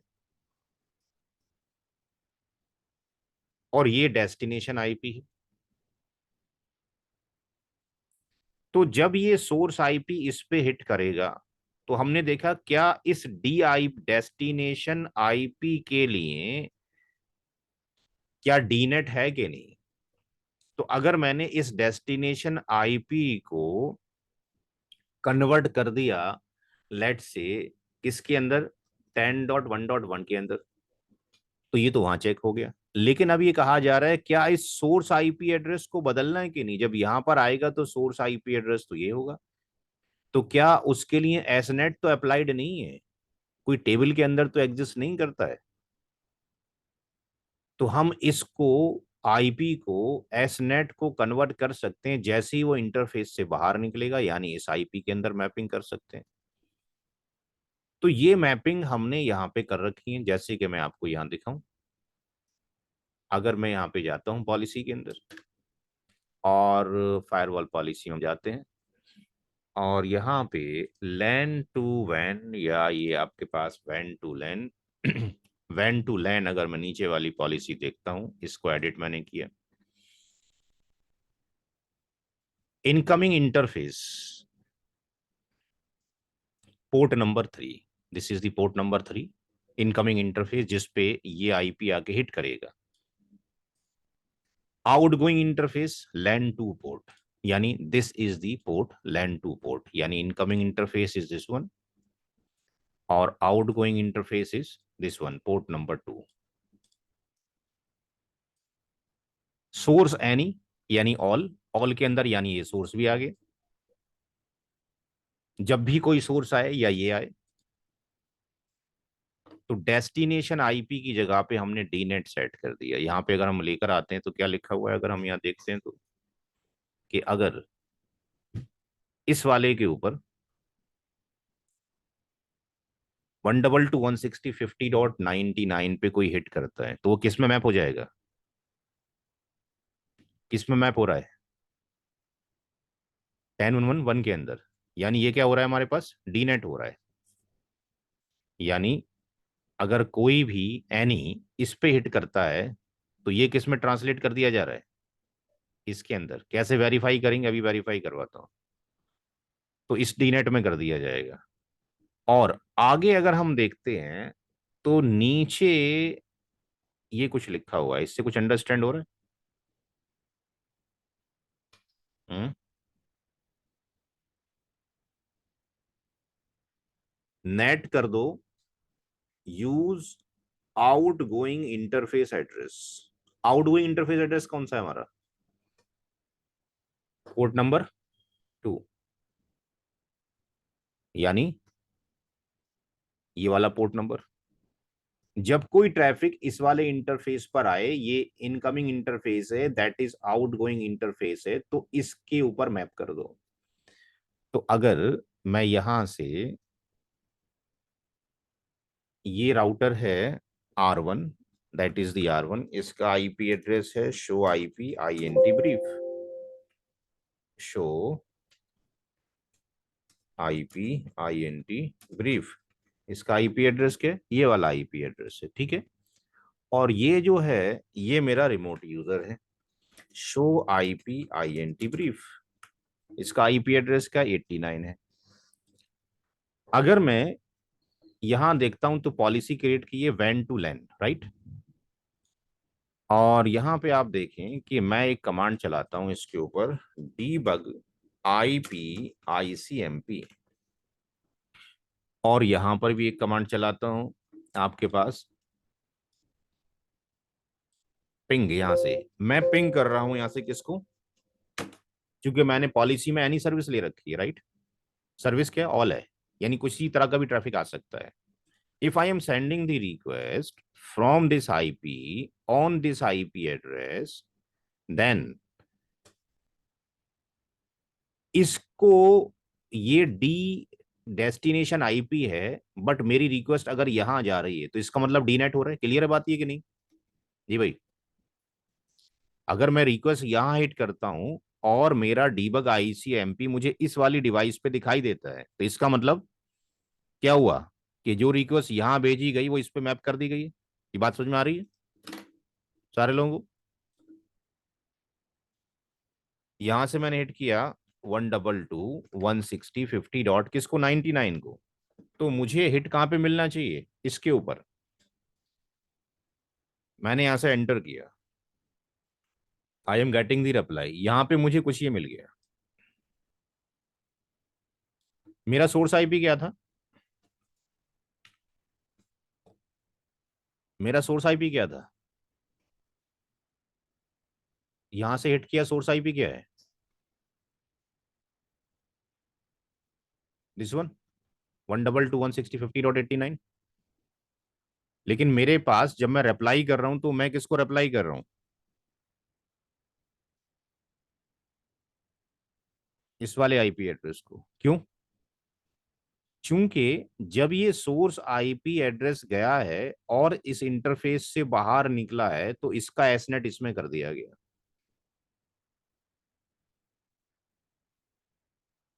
ये बात क्लियर हो रही है? किसी को डाउट हो रहा है? जी भाई, किसी की आवाज भी नहीं आ रही, ऐसा लग रहा है मेरी आवाज नहीं जा रही किसी की बस। यस सर, क्लियर हो रहा है। अब्दुल, लोकेश, मोहम्मद, शुएब, किसी को क्लियर नहीं हो रहा क्या? देखो यहाँ यहाँ पे अगर मैं इसका एस नेट डिसेबल्ड कर दूं, इसका एस नेट यहाँ पे डिसेबल्ड कर दूं, ये एस नेट लगा हुआ है, इस नेट को मैं बंद कर दूं, ये बंद हो गया एस नेट। ये एस नेट क्या हो गया? बंद हो गया। तो आने वाला सोर्स का आईपी एड्रेस बंद कर दिया, ये मैंने कमिट कर दिया। अब अगर मैं sending the request debug IP ICMP, और अगर मैं यहां से रिक्वेस्ट भेजता हूं, तो अब सोर्स आईपी क्या जाना चाहिए मेरा? यही जाना चाहिए ना, क्योंकि मैंने इसका नाम कन्वर्जन बंद कर दिया है। देखो क्लियर है अभी बात की नहीं? मेरा सोर्स आईपी एड्रेस ये था, डेस्टिनेशन आईपी एड्रेस ये था, बट डेस्टिनेशन आईपी एड्रेस को इसके अंदर मैप कर दिया गया, दैट्स वाई रिक्वेस्ट इस वाले पर डीबग दिखाई दी। जब उसने रिप्लाई किया तो सोर्स ये रखा, और डेस्टिनेशन उसने 122, क्यों? क्योंकि सोर्स यही आया था, क्योंकि सोर्स की नेटिंग नहीं की गई। और अगर सोर्स की नेटिंग यहाँ पे की जाती, तो यहाँ पर इसको एडिट, और यहाँ पर इसको हमने नेट किया और ये ओके कर दिया। तो ये आपको यहाँ पर जो दिखाई देगा, वो अब क्या दिखाई देगा? अब वो आईपी नहीं दिखाई देगा जो बाहर से आ रहा था, it will be translated into the nest S net. तो यही चीज यहां पर कह रहा है कि क्या जब उसको फॉरवर्ड किया जाएगा, तो फॉरवर्डिंग में ये भी ध्यान रखना है कि सोर्स नेट है तो उसको भी इंप्लीमेंट किया जाए। तो यहां पर अगर मैंने रिक्वेस्ट यहां से भेजी इसके पास, तो इसका नाम अब क्या हो गया है? 10.11.254। एग्जिट इंटरफेस जहां से निकल रहा है, आउटगोइंग इंटरफेस। ये पॉलिसी बार बार आपको बता रही है, ये पॉलिसी बार बार आपको ये कह रही है कि जो ये एस नेट है, ये वाला एस नेट है, नाम नहीं लिखा हुआ है एस नेट, बस क्या बोला जा रहा है? आउटगोइंग इंटरफेस पर। ऐसा नहीं है कि आउटगोइंग बाहर वाला वैन वाला ही होगा, बाहर से अगर ट्रैफिक आ रहा है दैट इज इन है, ये आउटगोइंग इंटरफेस है, इसका जो आईपी एड्रेस है उस पर मैप कर दिया गया है। तो इसको आपके पास ड्रॉप कर दिया गया। तो यहां पर जो हमने डिस्कशन किया, ये सोर्स नेट यहाँ पे चेक किया गया। अब ये जो किया गया सारा का सारा, याद ही रहे, अगर ये आईपी पैकेट जो था वो आईपी सेक था, तो यहां से ये जितना भी काम हो रहा है नीचे तक, और नीचे से इधर तक, यहां तक ये क्लियर टेक्स्ट में चल रहा है। बात समझ में आ रही है? अगर इनक्रिप्टेड ट्रैफिक है और उसके अंदर मालवेयर वगैरह लगे हुए हैं, तो दुनिया का कोई भी फायरवॉल उसको डिटेक्ट या किल नहीं कर सकता। उसको आपने ओपन करना पड़ेगा इनसाइड दी बॉक्स। और याद रहे कि ये जो ओपन कर रहे हैं ट्रैफिक को आप, ये बॉक्स के अंदर कर रहे हैं, ये बॉक्स के आप अंदर कर रहे हैं, क्योंकि ये पूरा एक डिब्बा है, ये पूरा एक बॉक्स है, ये पूरा एक बॉक्स है, जब तक ये इससे बाहर नहीं निकल रहा है, दैट इज द बॉक्स। ये 40 नेट का बॉक्स है, ये उसका वो इंटरफेस है जिस पे हिट हो रहा है इनकमिंग, और ये आपके पास आउटगोइंग इंटरफेस है। तो उस पैकेट को जो हमने डिक्रिप्ट किया था, उसको एग्जिट करने से पहले क्या करना पड़ेगा? इनक्रिप्ट। यानी ये 40 गेट फायरवॉल है, यहां से कोई ट्रैफिक अगर आया था जो कि इनक्रिप्टेड था, तो हमने आगे जब भेजा यहां पर, तो उसको आगे भेजने से पहले उसको फिर हमने क्या कर दिया, यहाँ पे ENCRYPT इनक्रिप्ट कर दिया। लेकिन इतना जो जोन है अंदर का, यानी इसमें पोर्ट नंबर 1 और पोर्ट नंबर 2 के निकलने से पहले, यहां पर हमने इसको क्या किया है? यहाँ पे हमने इसको डीक्रिप्ट किया है। तो डीक्रिप्ट जो किया गया है वो इनसाइड दी बॉक्स किया गया है, to read out the information. Actual IP address क्या है ओरिजिनल, उनको पता करने के लिए, ये देखने के लिए कि अंदर जो आ रहा है वो एप्लीकेशंस क्या आ रही हैं, कौन से पोर्ट पे आ रही हैं, यानी डीप इंस्पेक्शन के लिए काम किया गया। ये वैसे ही है जैसे कि आप मेट्रो पे जाते हैं, तो वहां पे कोई स्कैनर लगा हुआ देखा है आपने? जी भाई, मेट्रो स्टेशन पे कोई स्कैनर लगा होता है? किसी की आवाज नहीं आ रही, ऐसे तो मैं पढ़ा नहीं सकता ना किसी को। जब तक लूप ना बने दोनों साइड से, या तो पढ़ाने वाला बेकार है या पढ़ने वाली बेकार है। बात समझ में आ रही है कुछ? जब सवाल पूछा जाए तो जवाब भी देना चाहिए। तो वहां पे एक स्कैनर लगा होता है, इसका क्या फायदा होता है स्कैनर का? मेट्रो पे स्कैनर देखा किसी ने? क्या फायदा होता है उसका?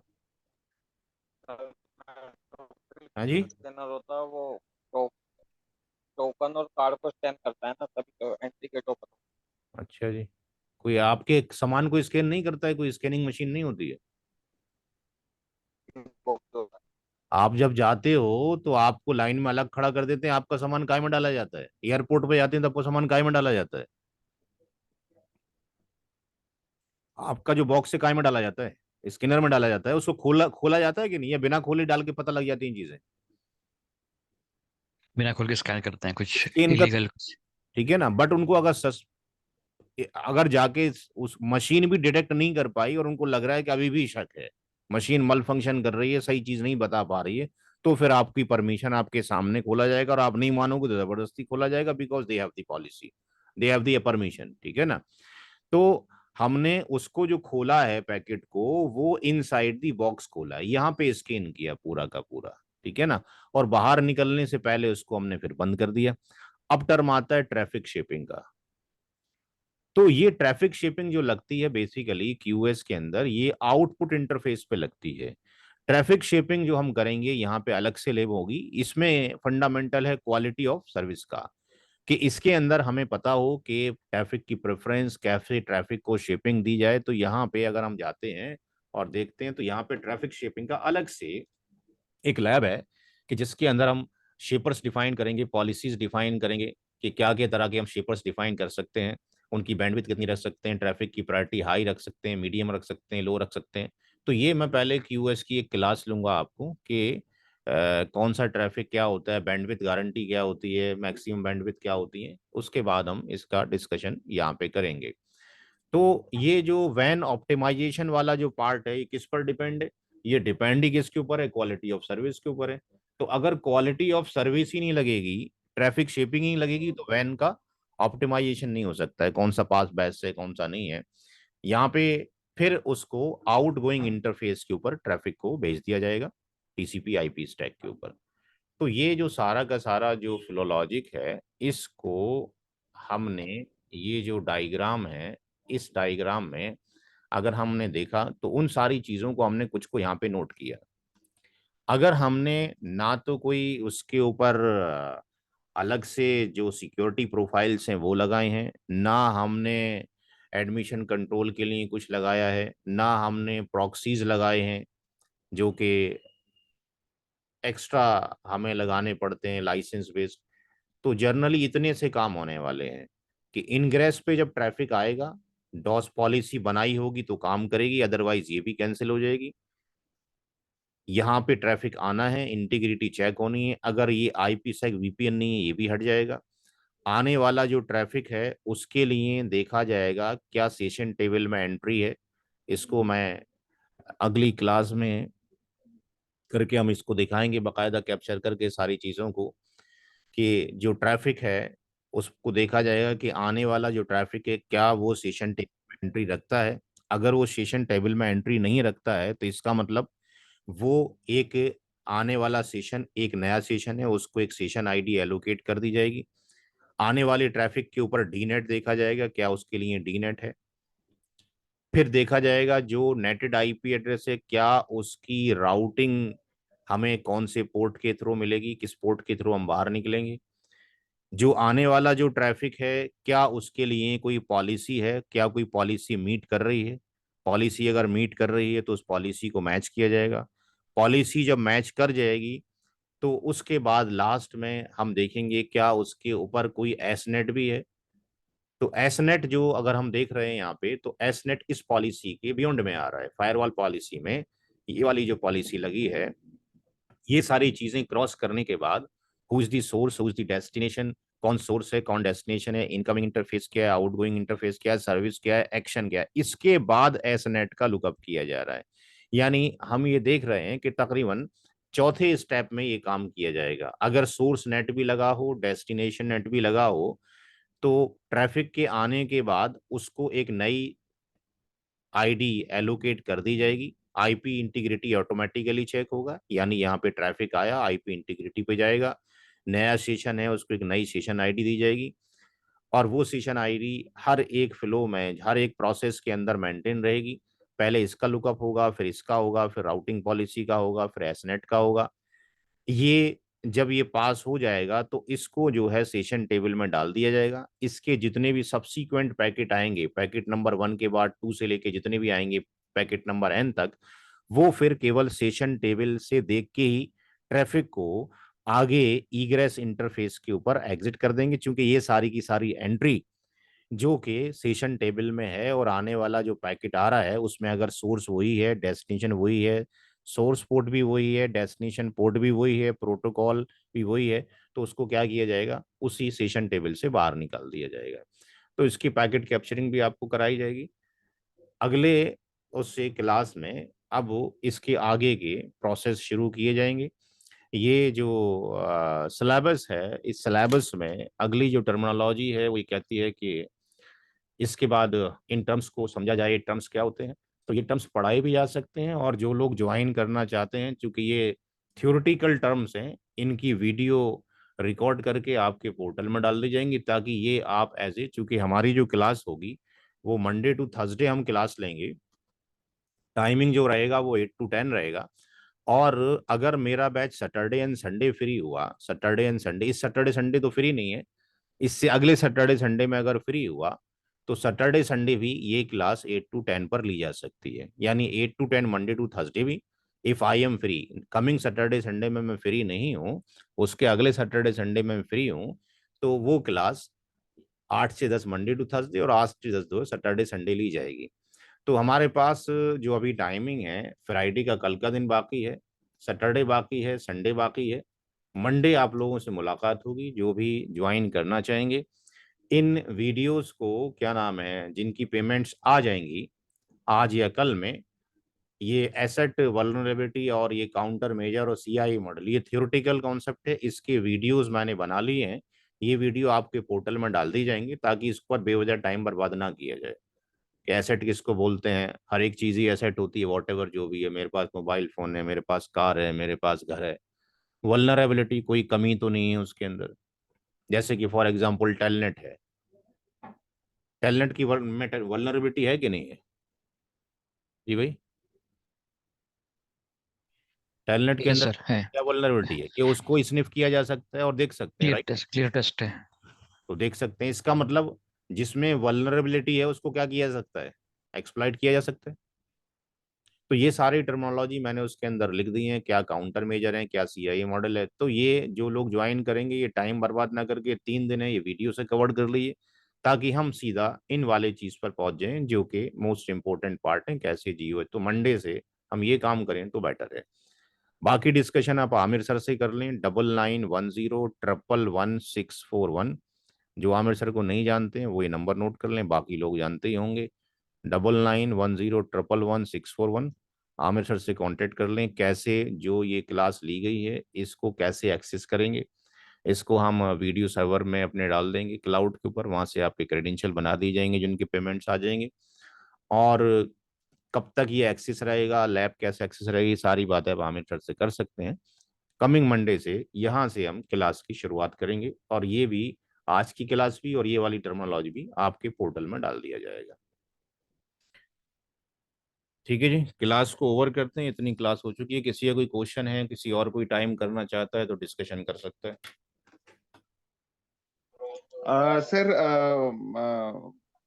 ये वीडियो अपलोड आज ही हो जाएगा या tomorrow it will happen? I would I would like to go through this video again. ओ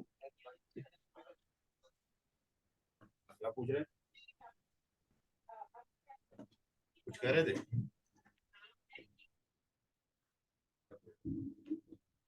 कुछ पूछ रहे हैं आप?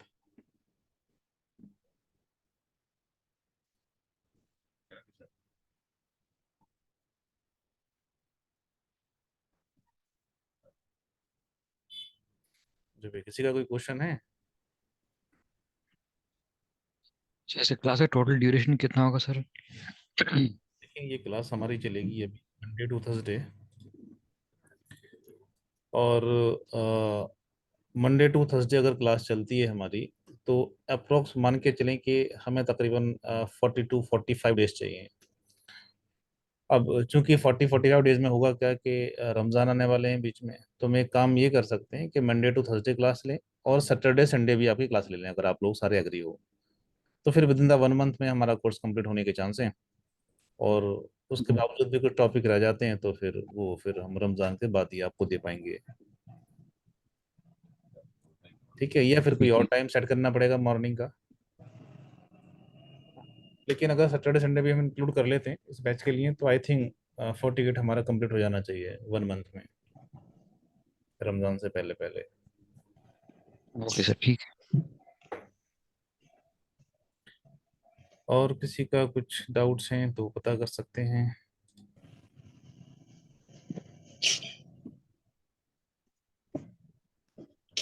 इसमें 40 मैनेजर और 14 एनालाइजर भी और भी मिलेगा कि नहीं, है वो अलग है? नहीं, 40 एनालाइजर इसमें साथ में नहीं है सिलेबस के। अच्छा, वो अलग है। जी हाँ जी, वो अलग है। ठीक है। तो आपको छोटा सा इंट्रोडक्शन तो दे सकते हैं, लेकिन फुल वो अलग है।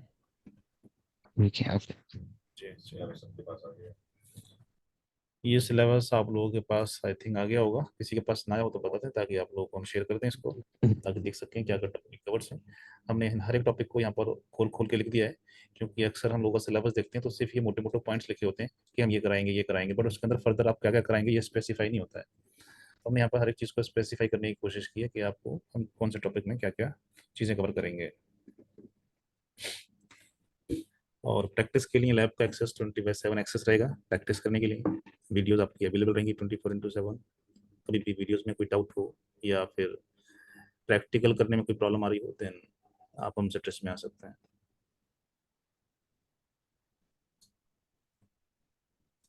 तो आज की क्लास को यहीं पे हम फिनिश करते हैं। ये नंबर नोट कर लीजिए, कुछ फर्दर इंक्वायरीज हो या इन्फॉर्मेशन आपने लेनी हो तो इस नंबर से आप व्हाट्सएप पे या कॉल कर सकते हैं।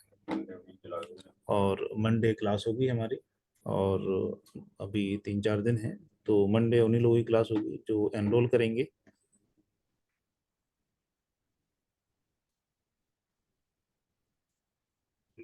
क्लास क्लोज करें, चलिए, ओके बाय।